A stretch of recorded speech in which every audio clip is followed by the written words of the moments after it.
Alright, hi Wiltsy here. I'm going to be making a quick little video about Splatlings and my thoughts on every single Splatling in the game right now. I'm going to start with just like a general idea of what Splatlings do. So for every Splatling I'm going to be using this gear as my heavy gear. It's not really what I think is optimal for everything, but just for consistency I'm going to use the same thing.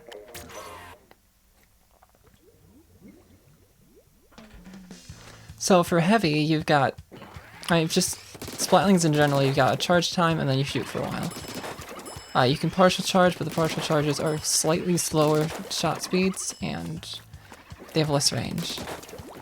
You can full charge, the second charge is usually faster, and that makes it more efficient to do the full charge, but it's not necessary.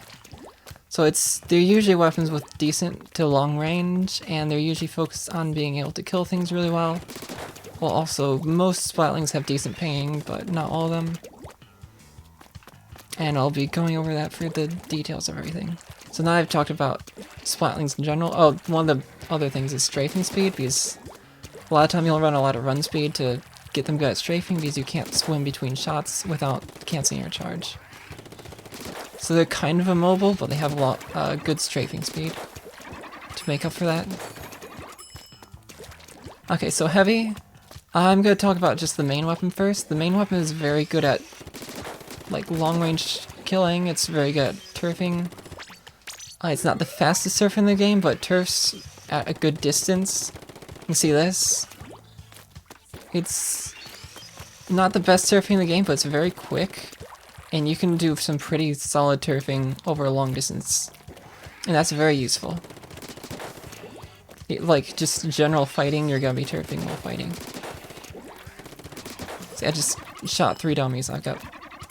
It's still, like, not perfect, but it's a good amount of turf while taking fights. And just, you put down good turf without really need to worry about it. And then you can also turf while worrying about it.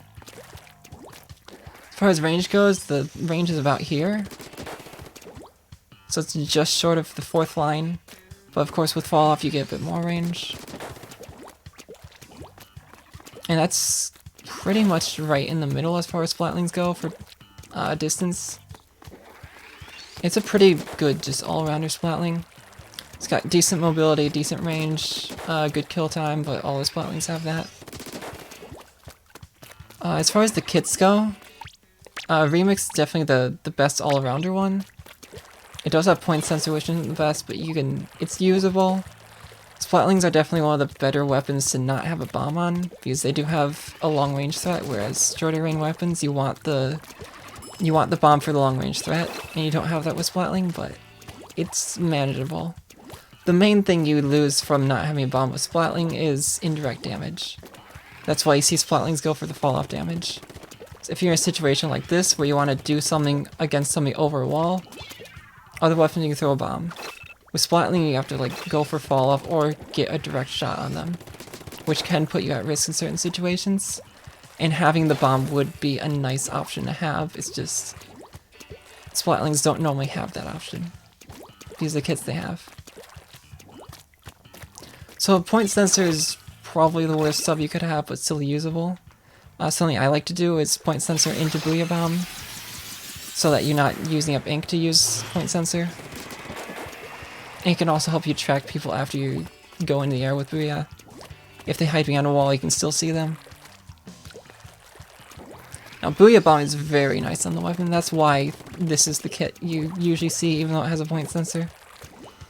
Because Booyah gives you a way to keep yourself alive in rough situations, which is nice because, again, it doesn't have the best mobility, since you're stuck walking while you're charging up shots, so it doesn't have the best mobility in fights. And it also runs out of charge, and you might be stuck in a situation where you just ran out of charge and you want to win a fight, so you might use the Booyah to keep yourself alive there. And it's also not the best at dealing with a bunch of threats at once, because you're going to run out of a charge, things like that. So Booyah keeps you alive. It can also be used to deal with long range threats that are even further range than the heavy's range. You can use it to deal with people on the other side of the walls. Like I said, not having a bomb means you don't have any way of doing indirect damage, but Booyah Bomb can do that. It's a good way of dealing with hard to reach areas. It's a good way of threatening people without really putting yourself at risk. And it also has a use for just eating up enemy specials, where you can eat up bomb rushes, you can eat up bubbles, but not as well as like a splashdown does, since that's like the one thing splashdown does. But Booyah Bomb can eat up specials, you can eat up bombs, you can throw out like a tent shield. It's a good way of dealing with enemy specials, while also having a bunch of other things it does. So even though you got point sensor, Booyah Bomb is just very versatile.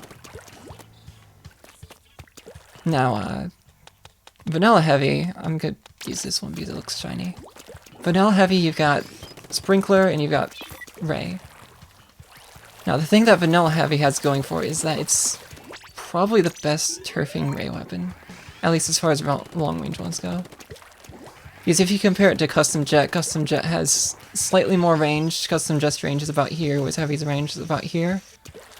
But Custom Jet's kill time is like half of what, or double what Heavy's kill time is if you have a full charge. So the main things that Jet has going for it is immediate damage through burst bombs and being able to shoot at max range immediately, but Heavy has better turfing and it has better damage output. And on top of that, Sprinkler adds to the better turfing. You use that to passively paint areas while you're just swimming past. Out of spawn, you can just throw it while you're swimming to mid. You're not going to use it a ton, but you can also use it in fights. When you're taking a fight, you can throw a Sprinkler in front of you, and that can actually act as like a little shield where it might eat up some shots where they hit the Sprinkler instead of you. And then Ray, of course, it's an infinite range death laser that shoots through walls. You probably already know that. But what Ray's really good at is assisting and getting kills from far away. And it's also good at just like contesting things without putting yourself at any kind of risk. But there is a trade-off where you have to be pretty far back to be safe during Ray. So usually the trade-off is that before and after you use Ray, you have to back up to put yourself in a safe situation, which leaves your team at a 3v4 potentially.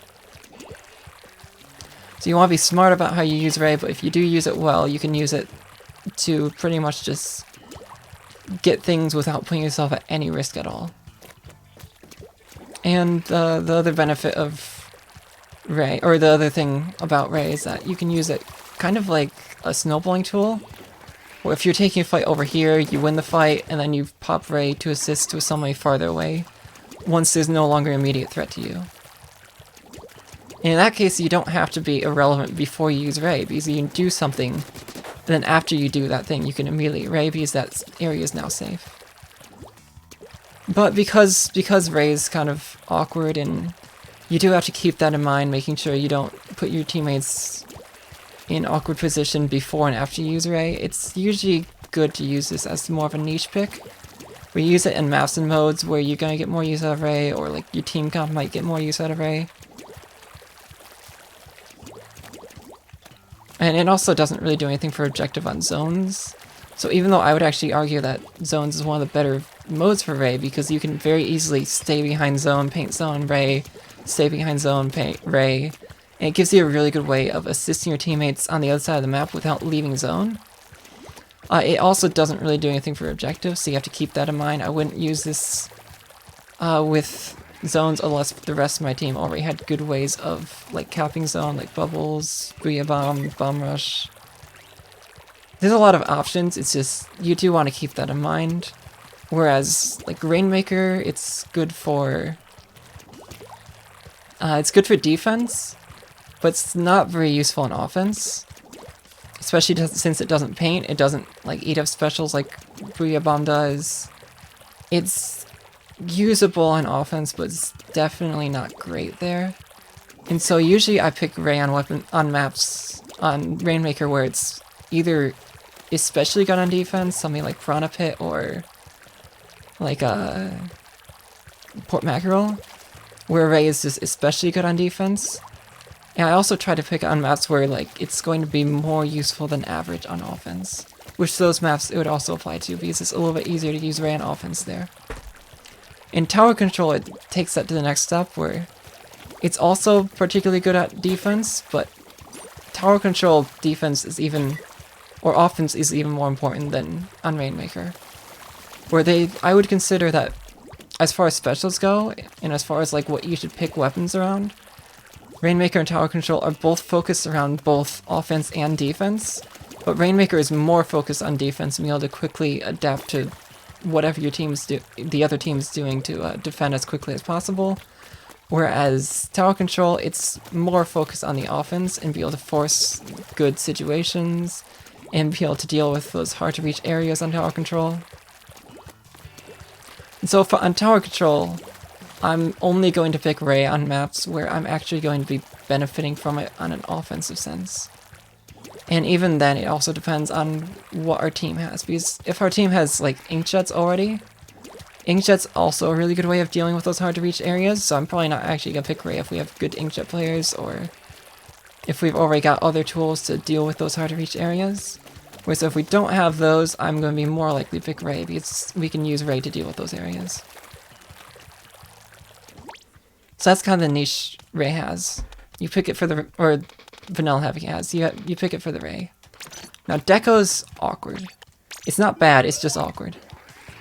So you have bubbles, which you might already guess don't pair with the weapon very well. You can't insta-pop like you can with Squeezer. You don't have a bomb.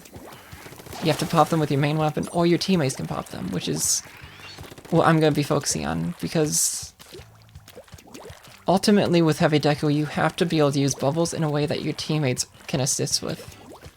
Which, bubbles are still really good in that situation, but they're definitely less versatile than they are on other weapons. So you can still use them to throw them over the zone, you can still use them in clan blitz, but they're harder to use in that way, and you have less ways to use them outside of that. So because of that, I would only pick this if you get especially good use out of the bubbles.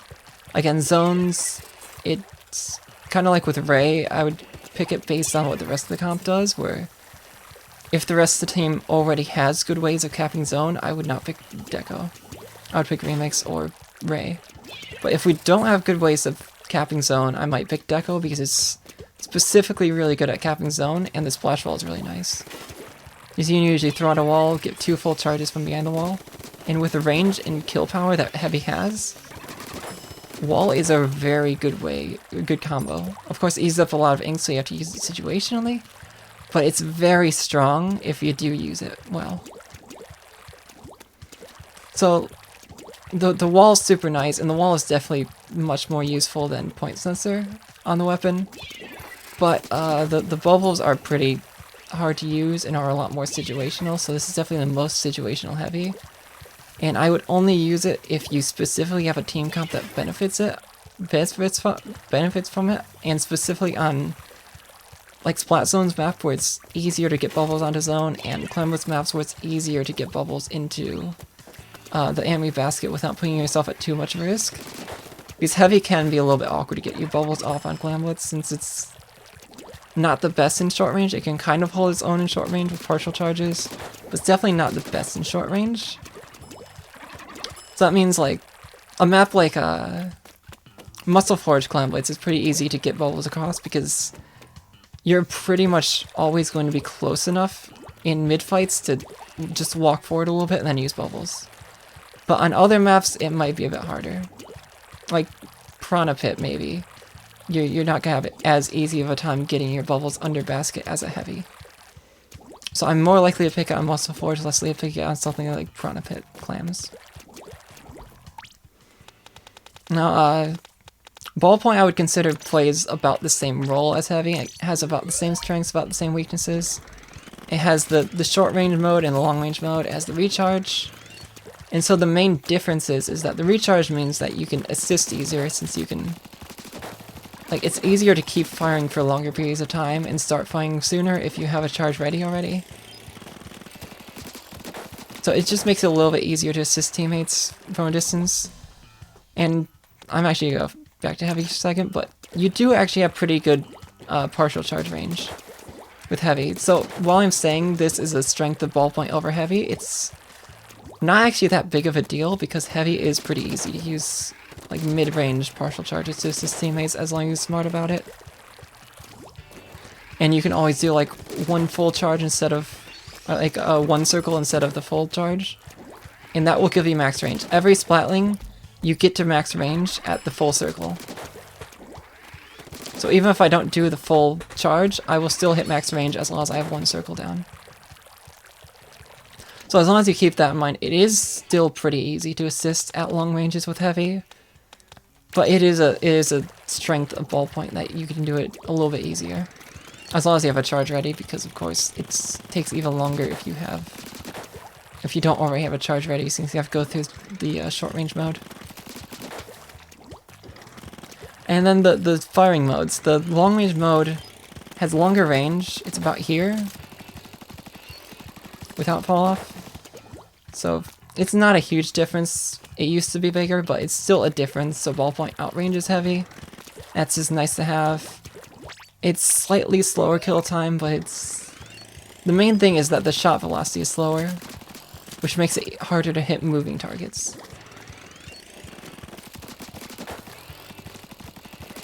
And that's kind of the thing where heavy has slightly less range, but Ballpoint has slightly worse kill times. It's a trade-off. It's not. I wouldn't consider one to be better than the other as far as taking fights at long range. I would consider them to be equal, with different pros and cons. Now the next part is the turfing, which you might know Ballpoint's short range mode has some of the best turfing in the game, but the long range mode is kind of meh.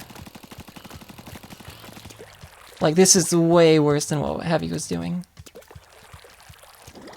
And that's my main issue with Ballpoint, is that the long range mode is just, it's not good. And that's always going to be the weakness you have to make up for, in my opinion. Because for one, Ballpoint, while you have some of the best turfing in the game, you're not going to be using it, because you're not going to be in short range mode where you're taking fights. Remember what I was talking about with Heavy, where while you're taking fights, you're painting? Like, here you are too, but it's not as good. You're not going to be painting well when you're taking fights, whereas in order to paint well, you have to actually stop fighting and go out of your way to start turfing.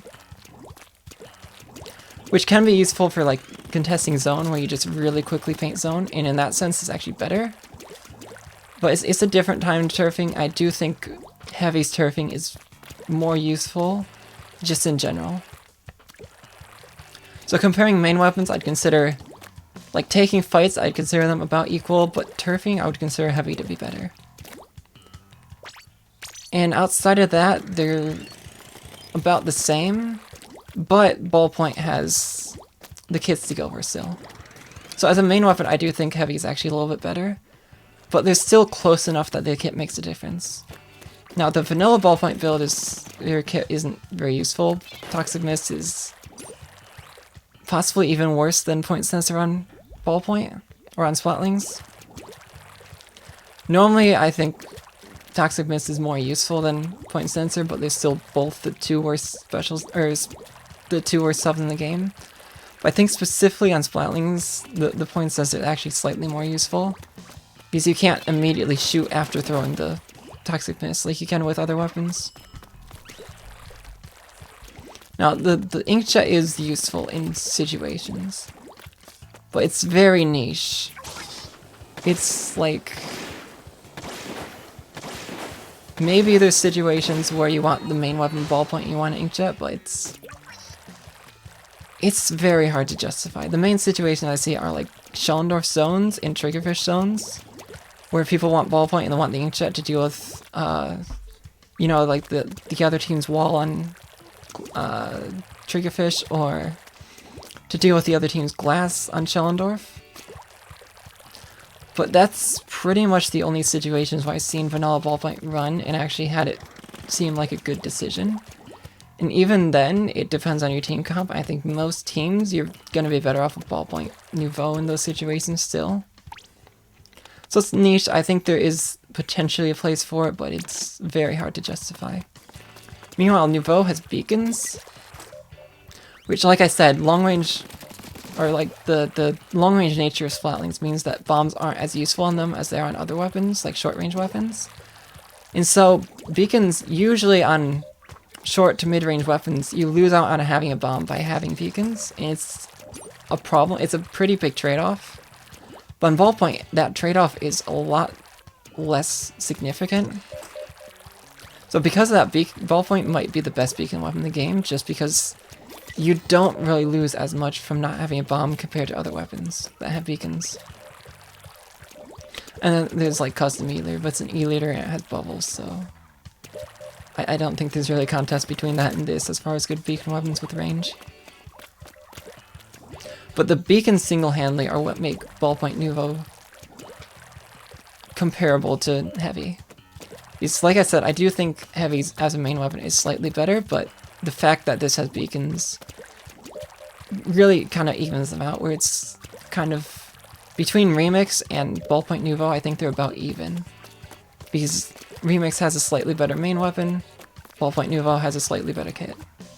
And then Storm's just good all around. It's kind of like Remix in that you can use it for a variety of situations.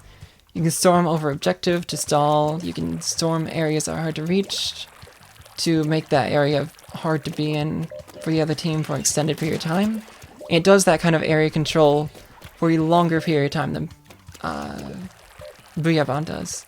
Because they kind of do the same thing in that situation, but Booyah Bomb denies an area for like a second, whereas Storm denies an area for like 6 seconds. But it doesn't keep you alive. However, the strength that you trade off for that is that you can use it immediately and start using your main weapon. Whereas Booyah Bomb, you have to charge it for a few seconds, and important things can happen while you're charging it. So I've seen competitive games where somebody uses Booyah Bomb to try to keep the other team from capping zone, but while they're in the air using Booyah Bomb, because they only have max 3 people painting a zone during that period of time, they actually lose zone and lose the game. So there's a trade-off that Booyah Bomb has of taking time to throw it out, whereas Storm you can throw it out immediately and then go back to painting zone, or taking fights, or doing whatever else you want to do with your main weapon.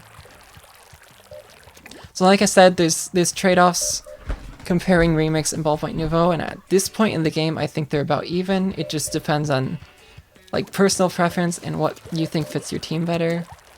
Like maybe you would rather have the Booyah, maybe you'd rather have the long-range turfing of Heavy, maybe you'd rather have the beacons. Okay, so Hydra, well, first of all, Hydra as a main weapon is different from Heavy and Ballpoint. It's very slow, as you can probably see. And even then, this is more run speed that I would normally have on Hydra, because I like having main power and swim speed for the fact that it's a heavyweight and moves very slowly, and main power gives it 33.3 on partial charges, which makes the partial charges way stronger. And if you want to actually like have any chance to play this weapon fast enough to keep up with your team, you're going to have to go for partial charges a decent amount of the time. Because you just aren't going to have time to get a full charge all the time. But when you have full charge is where the weapon's strength really comes from. It's very good at killing things at long range. It's the only free shot Splatling. And it's got one of the fastest kill times in the game, with some of the best range in the game. And the shots go on for a long time. I think it's like 4 seconds of shooting non-stop. So you can do a lot while it's going off. I keep squidding early because I'm so used to doing that, but like even there I finished the charge early on accident, just out of habit. So it can be a very strong weapon, but slow, and you have to keep that in mind. With Hydra, you want ways to get your Hydra into positions, into strong positions, and you want ways to capitalize off of the fact that the Hydra is going to be like holding strong positions for extended period of time, but isn't going to be assisting your team as much.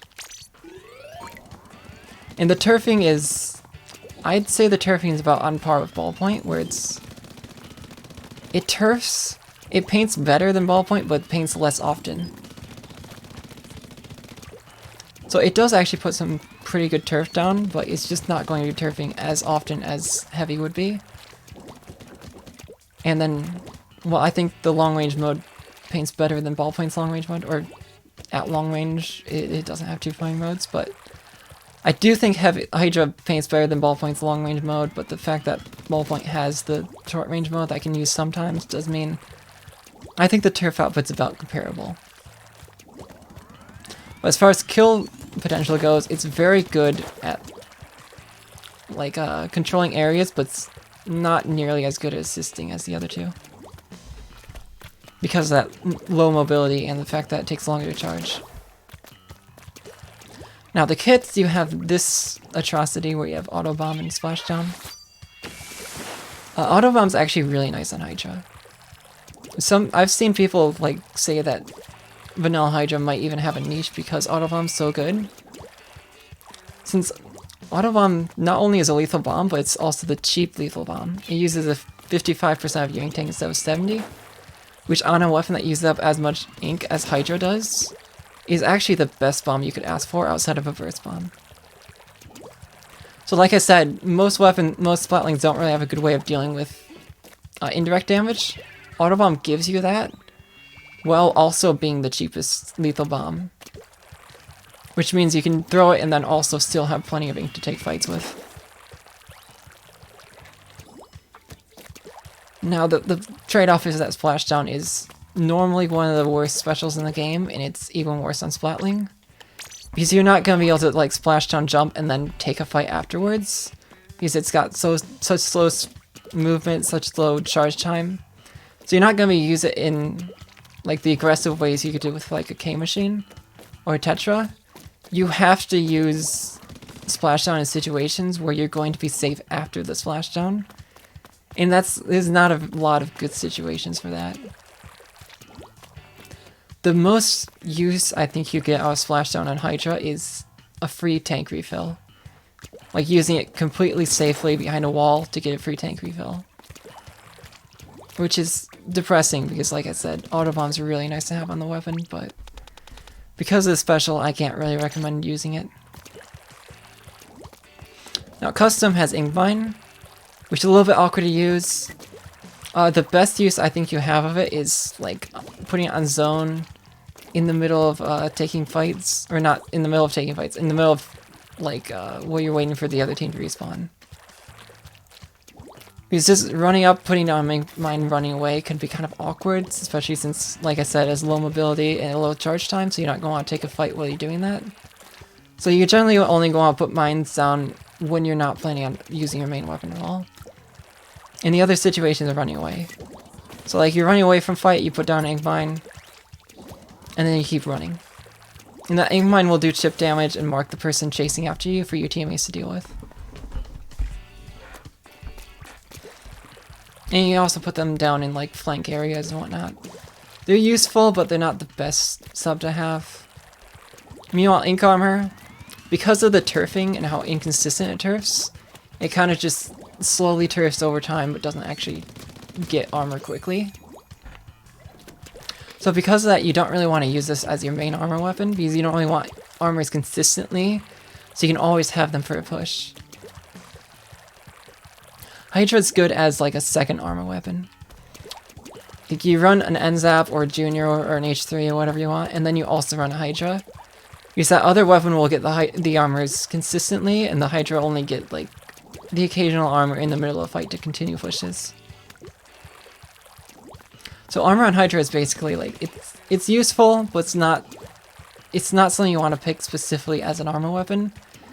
It's something you pick as a second armor weapon to just have a useful special. You really pick Hydra for the main weapon. I don't think you should ever pick Hydra for the armor. You pick it for the main weapon, the armor is useful. Now this is where I get to the shorter range Splatlings. So the other three you can kind of all use as more like anchor weapons that can take more fights than something like a charger. But Mini plays an entirely different role. And it's also one of the harder weapons to use well. A lot of people use it just like as paint spam weapon because it's hard to do anything else with it, but it's not really worth picking if you're just gonna spam paint. Since missiles are useful, but like just spamming missiles and burst bombs isn't the most useful thing when you're not painting. Really what you want to pick Mini for is it's basically like the L3 of Splatlings. It has a good kill time potentially, but it won't always have a fast kill time. So you have to charge up. You can do like a single charge, like I said. That's a really useful way of dealing with fights, because you can get a single charge really quickly. But it has about the same range as L3, it has about the same turf output as L3, and just like with L3, it's good at getting kills, but it's not as consistent as something like a T-Tech or whatever. But the main issue is that it's hard to use, not only because you have to worry about the charge mechanics at a short range, and it's a lot harder to manage your charges when you're taking short range fights than when you're taking long range fights. But on top of that, it has very slow bullet velocity. So if you see here, if I aim directly at these targets while they're moving, it goes behind them and you have to aim in front of them. And you have to actually aim a decent ways in front of them for how short of range you're firing at. So that makes Mini probably the hardest Splatling to hit shots with at targets that are moving. So just generally speaking, Mini is one of the harder weapons to use in the game because of the charge mechanic at short range and the fact that you have to lead your shots so much more than any other weapon at this range, outside of like a blaster or something. Which blasters have a trade-off where you don't have to hit directs all the time. In fact, you usually plan around hitting indirects, and then hitting directs is like a bonus that is nice to have, but not something you want to plan around. Mini, you have to hit those shots, because you're not going to do anything if you miss. But it can be very strong. It's a very strong turfing weapon that can get kills and take assists and stuff. I'd mostly recommend it on zones and clamblets because its strength is turfing and it's slower and less consistent at getting kills for Rainmaker and tower control, but it's still usable in those modes, as long as you're good at it. Now, as far as kits go, Vanilla's all around just the way to go for almost every situation. Burst bombs are a very nice combo to have. You can use it to finish off people after your charge runs out. You can use it to do immediate chip damage without needing a charge at all. You can use it to deal with longer range threats, which I usually run sub power up when I play Mini as well to give it even more range with burst bombs. And missiles are just good. They give you information, they give you chip damage, they give you paint, and you can use them to both initiate and to snowball pushes. So the kit for Mini is just really good. The problem is that the other kits aren't. So you've got Curling Bomb, which is... what are you supposed to do with this? For mobility, you don't really benefit from that. So I can move just as quickly by just painting with my main weapon. For like long range threat, it's not very threatening. I'm throwing at a dummy that's not moving. I still didn't get the kill. Like it's not threatening at long ranges. The best thing you can use it for is to just like charge it up and throw it over a ledge. In that sense, it is useful. And if you can find a way to get a lot of use out of Curling Bomb as like a defensive tool, I think there could be a niche for Zinc. But it's just really hard to justify over Burst Bomb Missile. In Storm, I'd say it's about equal to Missile in usefulness. It has different niches I've already talked about with Ballpoint, but it's just a good all-around special to have, just like missiles are. But it's not really worth picking Zinc for the Storm. Even on maps where missiles aren't as useful, like Schellendorf and Kelp Dome, you're still gonna benefit more from Burst Bomb Missile than you would from Curling Bomb and Storm. Now, Kensa's interesting. It's still not a very good kit, but it's interesting. It's not like Zinc where it feels like just a worse all-around kit. It has a niche, and it's not the best at its niche, but it has a niche. So like I said, Toxic Mist isn't very useful on a Splatling or on anything in general.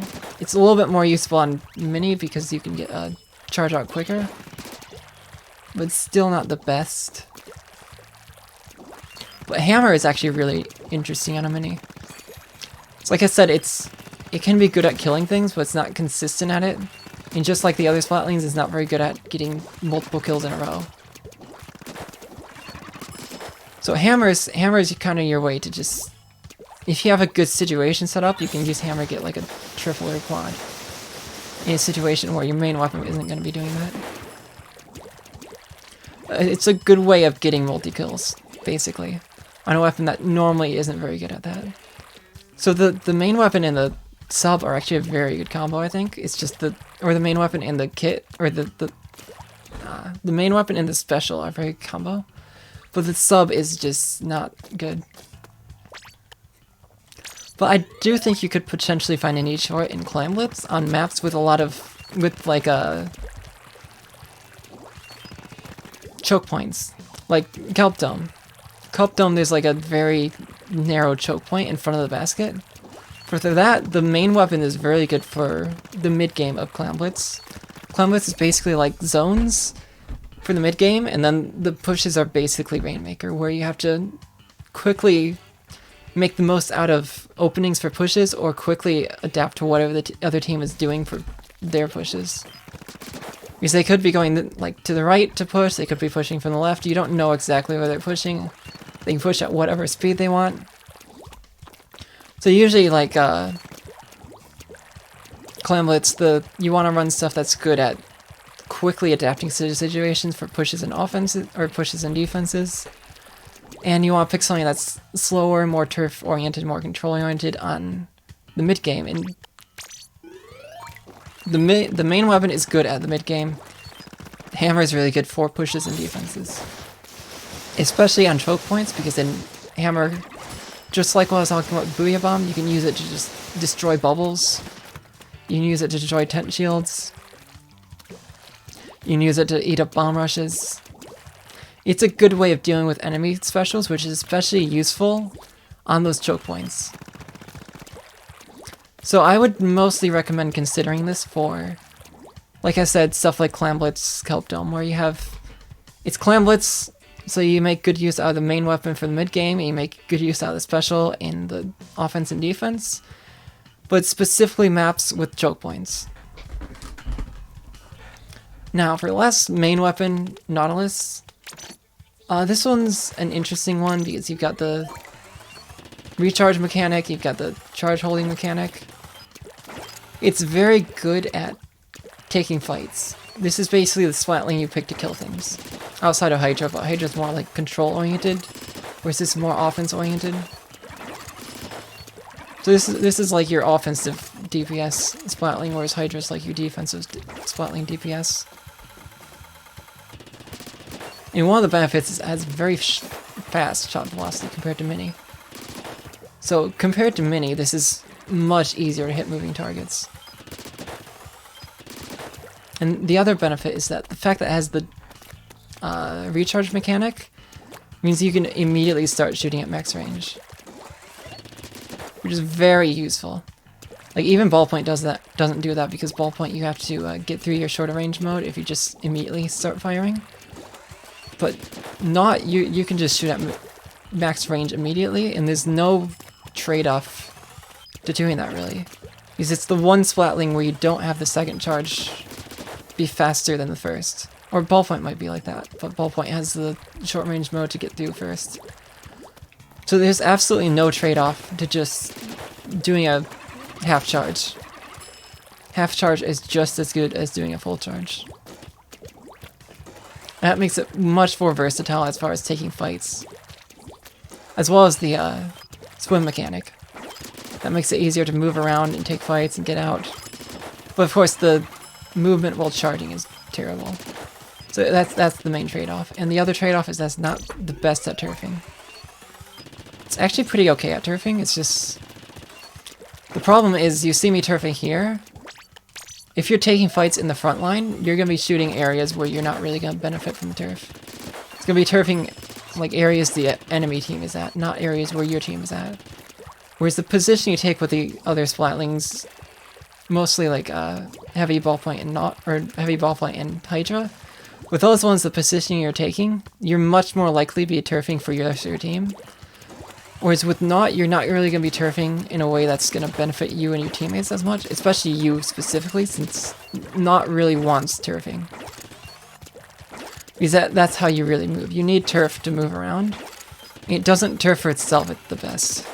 It turfs well, but doesn't turf for itself, is what I should be saying. So that's something I keep in mind. It does also mean it's harder to use in ranked than it is in a team setting, I think. Because you're less likely to have teammates that actually turf well for you in ranked. But like I said, main weapon's really good at taking fights. Now like hits. Got point sensor, which is basically useless, just like with heavy. You can make uses out of it, but it's definitely one of the worst subs you can get. And on Not in specific, just like with Mini, Toxic Mist would actually be better than point sensor on Not. But Baller is nice to have. It's basically a way to keep yourself alive in tough situations. With Heavy and Booyah Bomb, you're more likely to use the Booyah to keep yourself alive in situations where you can't take the fight, whereas with Not, I think it's more situations where you don't have turf to work with, where you could win the fight if you had turf, but since you don't have turf, you have to get out of that situation. So that's kind of what you use Baller for. You use it to get out of bad spots, but the bad spots you have are going to be different than Heavy with Booyah. Now, the other Not I think is just generally the way to go, though. Zones, Inkjet isn't as useful, and bombs aren't as useful. So in zones in particular, I can see a niche for picking Vanilla depending on what the rest of your team is running. But even on zones, I think you're generally better off picking this one because it has a bomb.